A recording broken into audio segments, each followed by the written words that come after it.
Okay. So shifting bottleneck heuristic. Anybody having any idea what do we mean by bottleneck? शाबाश.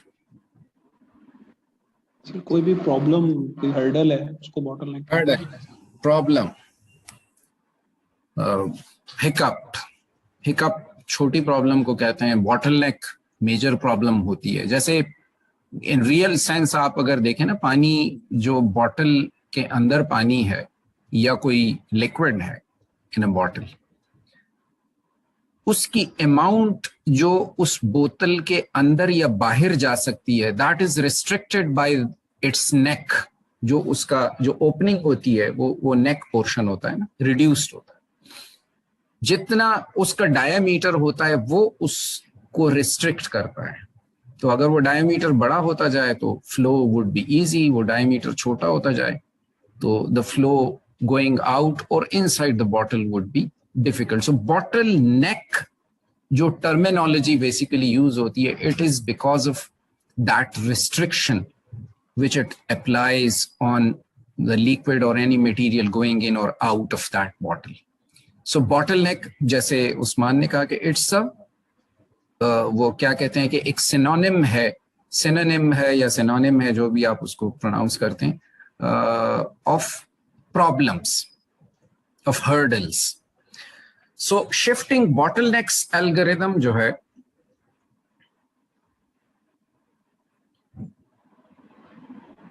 that is actually what we are going to discuss, and this is the second and last algorithm as far as the job shop problems are concerned. Some of the important points that includes, it is the only well-known heuristic that simulates the management of bottleneck machines in the job shop environment. Generally जो हमारे पास shop floor होता है, तो वहां पे ये bottleneck machine की जो terminology है, this is generally very frequently used. And a bottleneck machine is the one which is starting the or which is blocking the flow of jobs on the shop floor. जैसे for example, let me sketch it out for you here. चलें थोड़ा सा मैं कोशिश करता हूँ. For example मेरे पास ये 3 मशीन्स हैं.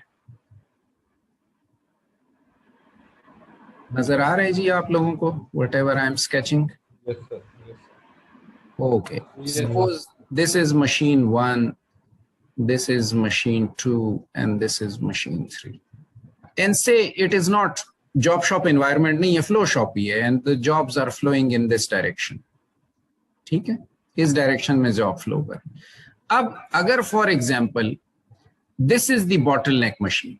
बॉटलनेक का मकसद है कि इस पे प्रोसेसिंग टाइम बहुत ज्यादा है 2 पे. तो क्या होगा, 1 जो है वो बहुत कम प्रोसेसिंग टाइम के साथ, so what ever the jobs that it has on this side, जो भी जॉब्स हैं, इन जॉब्स को ये फौरन प्रोसेस करके and it can send them to machine 2, और उसके जो मशीन 2 के लेफ्ट हैंड साइड पे जो एरिया है, वहां पे ये जॉब्स जो हैं ये पाइल अप होना शुरू हो जाएंगी. इस तरह एक दूसरे के ऊपर पड़ी हुई है. लेकिन just because there is too much processing time at machine 2, तो यहां से बहुत कम जॉब्स जो हैं वो प्रोसेस होंगी, आगे जाएंगी for the machines on the downstream side. अब what will be the overall effect होगा ये कि इस एरिया के अंदर, इस जगह के अंदर there will be blocking. इसको ब्लॉक होगा. ये जो रीजन है, इस साइड की जो लेफ्ट हैंड साइड है इस मैन्युफैक्चरिंग लाइन की, there will be blocking occurring in that region. और ये जो रीजन है, इसमें एक फिनोमेना होता है जिसको हम कहते हैं स्टार्विंग. स्टार्विंग जानते हैं ना किसको कहते हैं? Yes, sir. फुकदान को कहते हैं सर. किसको? कहत साली को कहते हैं. कहत को, भूख को. ठीक है, ठीक. अब कहत भूख का मकसद ये है कि non availability. In other words we can say non availability. अब वहां पे कहत में नॉन अवेलेबिलिटी ऑफ फूड, यहाँ पे हम इसको स्टार्विंग का मकसद है कि this machine is available, this machine 3 is available, but this machine 3 is not getting sufficient amount of work which it can process, because the machine in the center, which is machine 2, it is blocking everything. ठीक है, और block की वजह से यहां पे जो बिल्कुल स्टार्ट पे इन्वेंट्री है वो इन्वेंट्री भी पाइल अप हो रही होगी और यहां पे भी इन्वेंट्री पाइल अप हो रही होगी. इन्वेंट्री का मकसद है अनफिनिश्ड या सेमी फिनिश्ड जो प्रोडक्ट्स हैं, and very few would be getting through this region into the towards machine 3. So machine 3 would be starving for work, whereas machine 1 would be blocked. इसके पास काम है लेकिन machine 1 इसलिए काम नहीं परफॉर्म कर सकती या इतनी इसलिए मजीद वर्क या वर्क पीसेस नहीं प्रोड्यूस कर सकती, बिकॉज मशीन 2 का जो इन्वेंट्री, सपोज वहां पे कोई एक क्रेट पड़ा है, एक बिन पड़ा है, that bin always remains full. तो जब तक उसके अंदर कोई स्पेस बनेगी नहीं, सो मशीन 2 की जो इनपुट साइड है वहां पे मजीद हम जॉब्स नहीं स्टोर कर सकेंगे.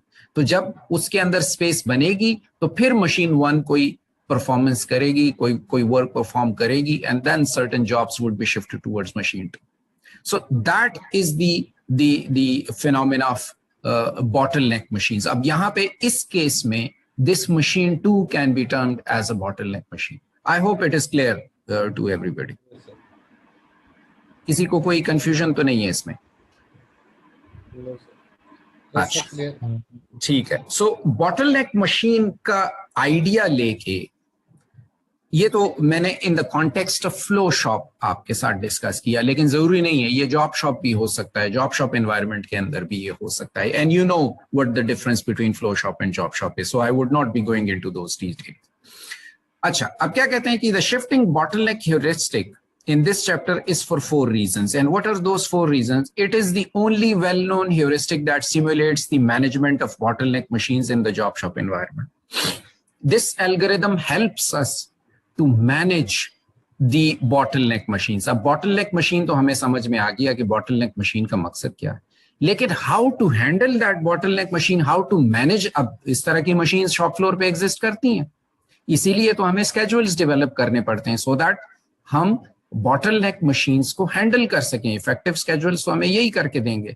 या बाज दफा अगर एक bottleneck machine है वहां पे there is too much of वो work in process getting piled up there, तो हम क्या करते हैं, हम उसकी मल्टीपल कॉपीज रख लेते हैं, एक से ज्यादा कॉपीज रख लेते हैं. That may be an important machine to have, और उसकी एक रेगुलर रिक्वायरमेंट है, तो why not have more than 1 copy of the same machine so that the processing can be expedited and the aspect of being bottleneck that can be reduced. So management हमने कैसे करना है, actually this algorithm helps us to, क्योंकि नई machine खरीदना is always an expensive thing to do. तो बेहतर चीज ये होती है कि we should have effective schedules so that the bottleneck machines can be efficiently managed. The second reason is it is known to be superior among the heuristics that were used to solve the job shop problems. This heuristic has been so far considered as one of the superior heuristics that can solve the job shop problems. And the third reason for this heuristic to be presented in this discussion or presented during your inside your textbook is the SB algorithm and genetic algorithms were combined in several implementations. अब shifting bottleneck is a heuristic. Heuristic obviously, जैसे मैंने आपको बताया था, एक shortcut procedure होता है. लेकिन genetic algorithm again that is also an approach. लेकिन वो थोड़ी सी generalized और larger search space को देखने वाला एक algorithm है. ठीक है, सर्च एल्गोरिथम है. तो इन दोनों, एक शॉर्टकट ह्यूरिस्टिक, एक क्विक ह्यूरिस्टिक और एक सर्च एल्गोरिथम, दोनों का जो कॉम्बिनेशन है, इसको काफी जगहों पे अप्लाई किया गया है and it has been found very useful. So shifting bottleneck heuristic can be applied independently, and at the same time it can be applied in combination with genetic algorithms as well. So the fourth reason for this is the results obtained by the shifting bottleneck heuristic have been used as a benchmark. अब देखें ना benchmark क्या होता है? What do we mean by benchmark?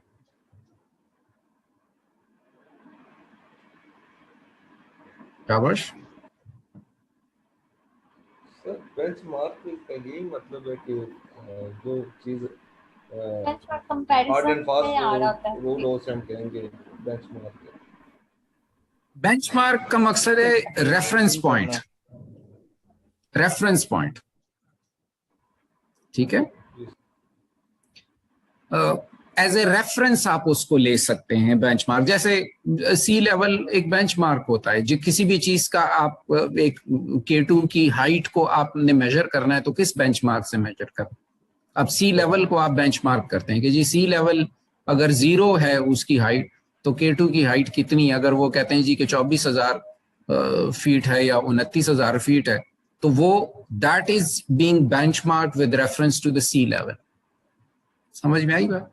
So this is actually it can be considered as the reference. तो अब यहां से आप अंदाजा लगा सकते हैं कि दिस शिफ्टिंग बॉटलनेक एल्गोरिथम जो है, दिस इज, इसके जो रिजल्ट्स हैं इसको लोग बेंचमार्क करते हैं, इसके साथ कंपैरिजन करते हैं कि हाउ इफेक्टिव और how ineffective a designed algorithm. जैसे फॉर एग्जांपल अगर कल को मैं बैठ के कोई एक एल्गोरिथम डिजाइन करूं या आप में से कोई एक बंदा अपना एल्गोरिथम डिजाइन करे for solving the job shop problem, तो उस एल्गोरिथम का के रिजल्ट्स जो आएंगे, जैसे फॉर एग्जांपल हमारा ऑब्जेक्टिव हो say like minimizing the makespan, C max की वैल्यू को मिनिमाइज करना चाह रहे हैं, तो जाहिर है जो एल्गोरिथम हम डिजाइन करें, जो कोड हम डेवलप करें, तो उस पे हम वैरायटी ऑफ प्रॉब्लम्स या जो कुछ बेंचमार्क प्रॉब्लम्स होती हैं, रेफरेंस प्रॉब्लम्स होती हैं, they are always available in literature, so we can solve those problems and we can get the results for those problems using our own coded algorithm. और फिर उन results को, Cmax की values को, we can compare them with the already वो क्या कहते हैं कि available results of shifting bottleneck heuristic. तो वहां से हम comparison, because इसने अपनी एक जो क्या कहते हैं कि एक ability को already establish किया हुआ है, तो इसके साथ अगर हम रिजल्ट्स को कंपेयर करेंगे और से हमारे रिजल्ट्स इसके इक्वल आते हैं, या in certain cases suppose we can get even वो better results in comparison to shifting bottlenecks, तो that we can report as our research advantage कि हमारा एल्गोरिथम जो है वो शिफ्टिंग बॉटलनेक ह्यूरिस्टिक से भी बेहतर काम कर रहा है इन सर्टेन केसेस। तो it is used as a reference point, as a comparison, ताकि उससे आप अपने एल्गोरिथम की परफॉर्मेंस को कंपेयर कर सकते हैं। So that these are the 4 reasons because of which shifting bottleneck heuristic has been included into this discussion or into this chapter. So let's move on G. The shifting bottlenecks algorithm determines a bottleneck machine from the set of the machines that have not yet been sequenced by performing 2 steps. You already know that in any problem that we solve, we always have certain number of parts available with us, and at the same time we always have certain number of machines available with us. So out of those machine sets, हमें वो machines identify करना होता है कि which can be the bottlenecks, क्योंकि bottlenecks जो होती हैं वो काम को डिले करती हैं, and by delay we mean हमारा जो make span है वो बढ़ता जाएगा। जितना ज्यादा डिले होगा उतना ज्यादा make span बढ़ता जाएगा, उतना inferior हमारा solution होगा। तो aim हमारा क्या होता है generally? We want to minimize the make span value, the Cmax value. ठीक है? So इस algorithm के through हम we determine the bottleneck machine from the set of machines that have not yet been sequenced. अब इसमें one by one हम हर machine को sequence करते हैं, और all those machines which are still not been sequenced, उन machines में से हम ये determine करते हैं कि which can be the bottleneck machines out of that group. So this is actually the entire वो idea as far as the SP algorithm is concerned. और फिर जब हम identify कर लें तो there are two steps that we perform. The first one is solving a one machine scheduling problem for each unsequenced machine. ठीक है? And then second, the machine that yielded the maximum make span is selected to be the bottleneck machine from the set of machines that have not. So this is how we identify the bottleneck machine. So how and why we do that and how is it useful? Let's just do that by considering a numerical example, और वहां से फिर आपको समझ में आएगा how to actually go about it. Let's just have a look at it. Gee, now this is the detailed algorithm. एक second, मुझे यहाँ पे सॉरी, अच्छा जी चलें, लेट्स फर्स्ट ऑफ ऑल मैं इसके सिर्फ स्टेप्स को ही स्ट्रेट अवे जो है वो एक्सप्लेन करूंगा. जस्ट अ सेकंड जी, मुझे एक resume our recording. Okay, so let me just discuss the steps first. Step one जो है उसके अंदर हम क्या करते हैं, we initially form, let me select the laser pointer. We initialize an array, और वो array या आप उसको set भी कह सकते हैं. MO, अब MO है क्या? It is the set of bottleneck machines. अब ड्यूरिंग द एल्गोरिथम हमने कहा ना कि हम इनिशियली जो प्रीवियस स्लाइड के ऊपर हमने कहा कि हम आइडेंटिफाई करेंगे bottleneck machine from the given set of those machines which are still unsequenced, जिनको हमने अभी सीक्वेंस नहीं किया. They are still to be considered. तो unsequenced machines के ग्रुप में से हमने bottleneck machines को अलहदा करना है, आइडेंटिफाई करना है, और उन मशीन्स को इस सेट के अंदर रखना है आइटरेशन वाइज. हर आइटरेशन में एक बॉटलनेक मशीन हम आइडेंटिफाई करेंगे और उसको हम इस सेट के अंदर अपने पास सेव करेंगे. That will be the bottleneck machine जिसको हमने फोकस करना होगा. ठीक है? सो इनिशियली जब हम आइटरेशन 1 पे जाएंगे तो ये सेट क्या होगा, खाली होगा या इसमें सारी मशीन्स होंगी? शाबाश. इनिशियली खाली होगा सर, ये इनिशियली खाली होगा. ठीक है? इट बिकॉज यहाँ पे 5 लिखा हुआ भी है. 5 generally means it's an empty set. ठीक है? सो इनिशियली ये खाली होगा पहले फर्स्ट आइटरेशन में. फिर फर्स्ट आइटरेशन के अंदर सारी मशीन्स अनसीक्वेंस्ड होंगी. सारी में से हम जो सबसे ज्यादा प्रॉब्लमेटिक मशीन होगी जिसका से मैक्सिमम लेटनेस सबसे ज्यादा होगा तो that will be the bottleneck machine. उस बॉटलनेक मशीन को लेके हम इस सेट के अंदर रखेंगे. That will be our step 1. ठीक है? ये हमने construct a CPM network of the jobs to find C max, maximum path length from start to end nodes in the graph. और ऑब्वियसली स्टेप 1 के अंदर we will be finding out the value of Cmax by constructing the CPM network. CPM network तो आप सब लोगों को पता है ना कि क्या है या नहीं? जी सर पता. Exactly.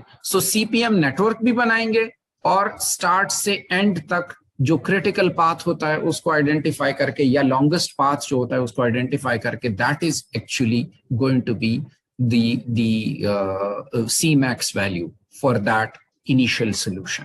ठीक है? तो ये 2 काम हमने करने. हमने Cmax की वैल्यू को डिटरमिन करना है और एट द सेम टाइम हमने एक set of bottleneck machines device करना है. ठीक है? अब जब बॉटलनेक मशीन्स का सेट भी हमने डिवाइस कर दिया, Cmax भी फाइंड आउट कर दिया, तो स्टेप 2 में हमने क्या करना है? स्टेप 2 में हमने 1 RJL max. 1 RJL max का क्या मकसद है? शाबाश. सर हाँ जी। ये सिंगल मशीन प्रॉब्लम है जिसमें रिलीज टाइम दिया होता है और मैक्सिमम लेटनेस हमारा रिलीज टाइम गिवन है और ऑब्जेक्टिव आपका है मैक्सिमम लेटनेस, ठीक है।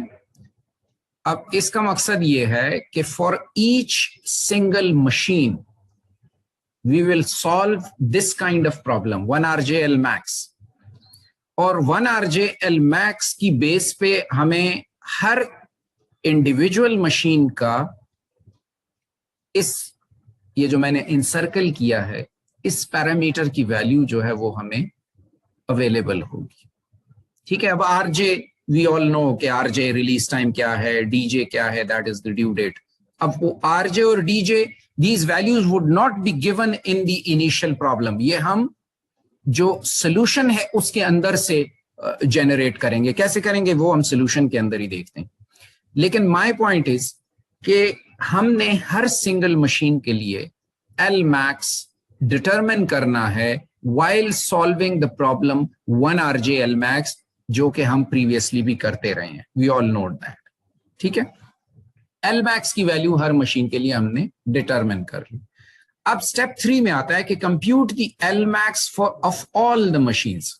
स्टेप 2 के अंदर हमने L max हर एक के लिए जो है तो डिवाइस कर लिया, और वो L max में से जिसकी हाईएस्ट वैल्यू है, highest value of L max is the one which is going to be the bottleneck machine। क्योंकि bottleneck क्या करता है, डिले, और डिले से मैक्सिमम लेटनेस पे क्या फर्क पड़ता है? हाँ जी, how would delay affect the maximum lateness? Sir increase होती है, इंक्रीज होगा। तो जिस मशीन का maximum lateness for given set of jobs ज्यादा है, that is actually the bottleneck machine. तो उस बॉटलनेक मशीन को हमने सेट MO के अंदर मूव करना है, और फिर with the help of that L max value हमने C max जो कि हमने स्टेप 1 में इनिशियली कैलकुलेट किया था, वो L max की वैल्यू उसमें ऐड करके हमने अपडेटेड वैल्यू या current value of C max या नई वैल्यू C max की फाइंड आउट करनी। अब स्टेप 3 के अंदर जाने के बाद फिर हम ये चेक लगाते हैं कि क्या हमने, if all the machines are in set MO, क्योंकि हम 1 by 1 कंसिडर कर रहे हैं ना। इनिशियली सेट MO जो है वो खाली है, it is not having any machines whatsoever in that set. So सबसे पहले हम क्या कर सकते हैं कि हम उस सेट MO को हमने खाली रखा है, अब सारी मशीन्स बाहर हैं, उसमें से हम एक मशीन कंसिडर करते हैं आइटरेशन में जिसका मैक्सिमम लेटनेस है, हम उठा के उस मशीन को सेट MO में मूव कर देते हैं। अब suppose we are having 4 machines, तो 3 तो बाहर हैं। अब नेक्स्ट आइटरेशन में उन 3 में से हम देखेंगे, हो सकता है कोई एक और मशीन हमें मैक्सिमम लेटनेस की मिल जाए, उसको हम सेट में मूव कर देंगे, बाकी रह गई 2। सो इसका मतलब है कि 4 आइटरेशंस के बाद हम ये कह सकेंगे कि all the machines are in set MO, क्योंकि 1 by 1 मैक्सिमम लेटनेस की वैल्यू जो है वो कम होती जाएगी। तो जब सारी मशीन सेट MO में मूव कर जाएं तो the algorithm should stop then. Otherwise अगर सारी मशीन्स MO के अंदर नहीं है, so we go back to step 2 and we again, हमें जो है तो वो अपडेट करना है किस चीज को, जो आपका CPM नेटवर्क है उसको अपडेट करना है। आपने मशीन्स जो रिमेनिंग है उनका अगेन आपने L max कैलकुलेट करना है, और फिर आपने जो है तो ऑल टुगेदर एक नई बॉटलनेक मशीन डिफाइन करनी है। फिर उस bottleneck machine को again you will have to place in the set MO, and you keep on doing it until and unless all the machines are shifted into set MO. जब सारी machines shift हो जाएं, so then you stop. और फिर उस वक्त आप determine कर सकते हैं कि what is the optimum or the best possible value of C max is. So this is the algorithm. अभी थोड़ा सा आपको abstract लग रहा होगा, लेकिन let us solve a numerical on this. And then I'm sure that you will be more confident in handling problems using this algorithm. Is it clear, जी? कोई confusions तो हैं, आई वुडंट से कि अभी इस वक्त आपको कंफ्यूजन्स नहीं होंगी, लेकिन once we get to know the problem, get to know how to solve the problem, so I am absolutely sure that you will be able to handle it much more efficiently. Okay ji, should I move on? Yes.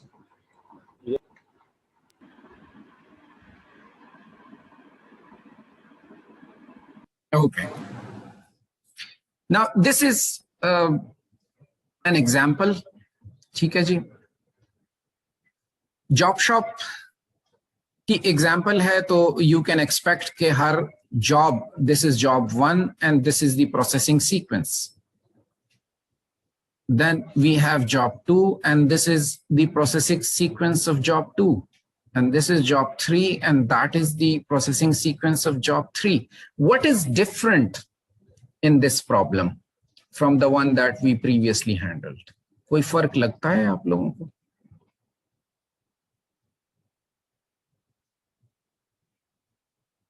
हाँ जी,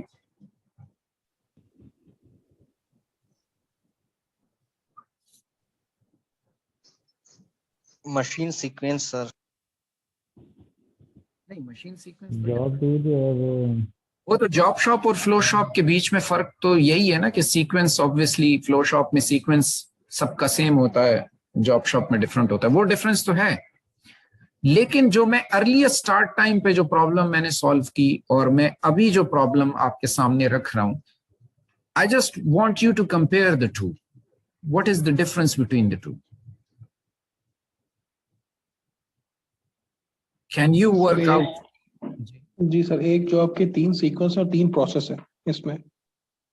पहले हम लोग एक job पे एक ही ये process sequence दिया हुआ है इसमें, उसमें सीक्वेंस नहीं था. सॉरी दोबारा बताइएगा. और 3 जॉब्स थी और इसमें मतलब 4 मशीन है, 3 जॉब्स हैं.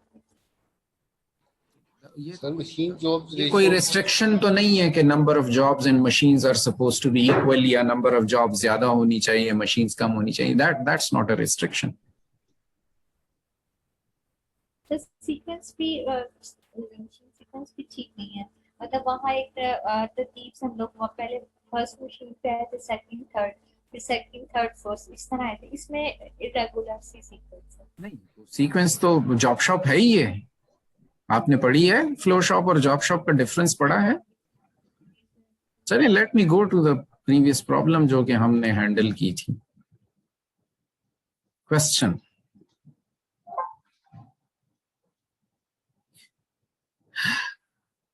यहां पे कोई फर्क है? Job 1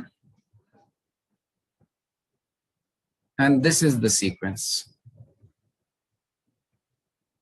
job 2, this is the sequence. दोनों में कोई फर्क है? Job 3, this is the sequence. Sir फर्क ये है कि इसमें एक जॉब ना 2 दफा जो है वो रिपीट हो रही है मशीन पे. समझ नहीं आ रही. 2 दफा रिपीट का क्या मतलब? सर मेरा ख्याल है मुझे थोड़ा जॉब 1 है ना, देखें जी सर. ये जॉब 1 है. Its first operation is on machine 1, second operation is on machine 2, third operation on machine 3. Job 2 को ले लें. First operation on machine 2, second operation on machine 3, third operation on machine 1. Third को ले लें. First operation on machine 1, second operation on machine 3, third operation on machine 2. हर एक के 3 operations हैं. Sequence तो ऑब्वियसली डिफरेंट होगा. यही तो डिफरेंस है between flow shop and job shop. तो ये अगर आपको आपके जहन में नहीं है तो I am sorry, you should have this in your mind. इस प्रॉब्लम और उस प्रॉब्लम के अंदर जो डिफरेंस है, विजिबल डिफरेंस, जो कि आपको कम से कम नजर आ जाना चाहिए, वो ये है कि उसमें every job was visiting every machine. Every job was visiting every machine. यहां वो चीज नहीं है. 1 is visiting 3 machines, तो 2 is visiting 4 machines. 3 is again visiting 3 machines. कोई एक मशीन वो स्किप भी कर रहा है, तो ये भी एक पॉसिबिलिटी है. जरूरी नहीं है, वो एक क्लासिकल एजम्पशन होती है हमारी